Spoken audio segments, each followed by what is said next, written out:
Hi, welcome to Statistics, which we're learning in Open 2.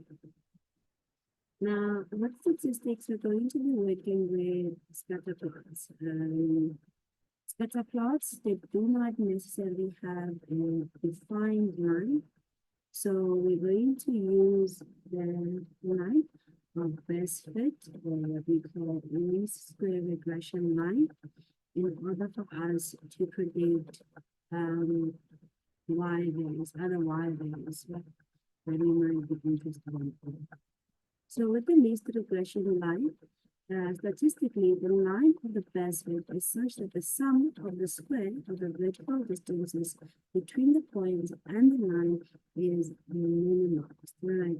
And we can use our calculator to get the least regression line, and we can use the equation y is equal to a plus bx. So a is our y-intercept and b is our value. The reason why we have a little calculator on the right here is to show that the equation is actually an estimation or a prediction, but not the actual value. So we have when we're done going through the theory, we're going to go ahead and look at the question where we actually calculate this equation using our calculator. Now, another thing that we have that we can calculate is we can calculate what we call the correlation factor. Now, the value of the correlation factor tells you a lot of things about your scatter plot. If your value is equal to 1, then you have a perfect positive linear correlation. If it's between 0.8 and 1, you have a strong linear correlation. If it is between 0.5 and 0.8, then you have a moderate linear correlation. And if it's between 0.2 and 0.5, you have a weak positive linear correlation. If the value of the is in between 1 and 0.2 and 0.2, then you have a negligible linear correlation. So, in other words, no correlation. Then we look at the negative side. If it is between 1 and 0.5 and 1 and 0.2, we have a weak negative linear correlation. If it is between 1 and 0.3 and 1 and 0.5, it is a moderate negative linear correlation. If it is between -1 and -0.8, it is a strong negative linear correlation. And if it's -1, it is perfect negative linear correlation. Now, the correlation factor just tells us the relationship between our inputs and our outputs as to how each other. Now, with this equation over here, the least regression line as well, we can either use that equation to extrapolate or so when we are interpolating, then we are going to be looking for, maybe we have an x value in mind. This x value needs to lie between the smallest x value and the largest x value that we have in the data set. And we can also extrapolate. Then for extrapolating is having the x value, which we are trying to estimate the y values of. But the problem with this x value is that it's either going to be less than the smallest x value, or it's going to be greater than the greatest x value. So it's kind of in a sense within our range. Right? So when we extrapolate, when we interpolate, we can be with some certainty that the answer that we have is closer to the actual answer. Because remember that linear regression method is there for estimation, and it's not going to actually give you the y value. So we can, if we're interpolating, we can actually trust the y value that we're getting, that it is close to the approximation. Especially if we have a really large array that gives us a lot of confidence. But with extrapolating, the problem is you're moving outside the boundaries of the data, and chances are that the correlation will not continue as expected. So we do not always trust data that we get from extrapolation. Other than having data that is linear, we can also have data that has a quadratic trend or an exponential trend. Now let's take a look at an example where we calculate the R value and our least regression line using the calculator. Here, let's look at example 7. It says the table below shows the number of points that belongs to different ages can swing from different age.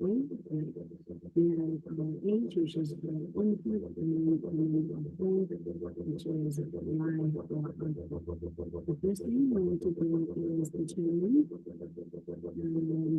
the equation for the least square regression movement.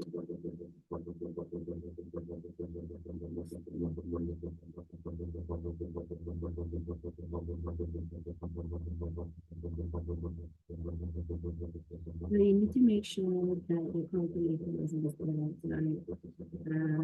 Let's show you this is really good. You need to pick that, and then you pick this line that says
shift button, go to stats, and then go to red. Now, if you press A here, you should get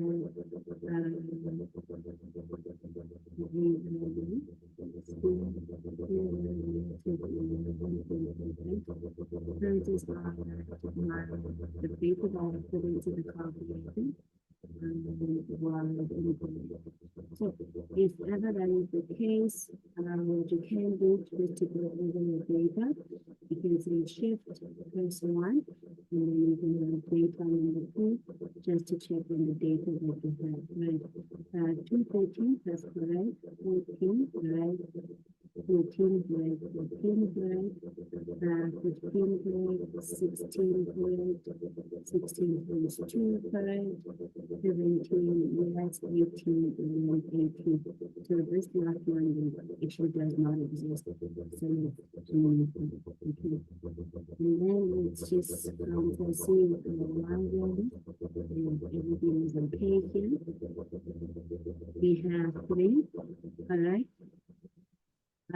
2 correct, 5 correct, 6 correct, 5 correct, 7 correct, 9 correct, 8 correct, 7 correct, 8 correct, and 10 correct. Okay, so 11 points, and then go back to AC. So we're going to press shift 1 into red.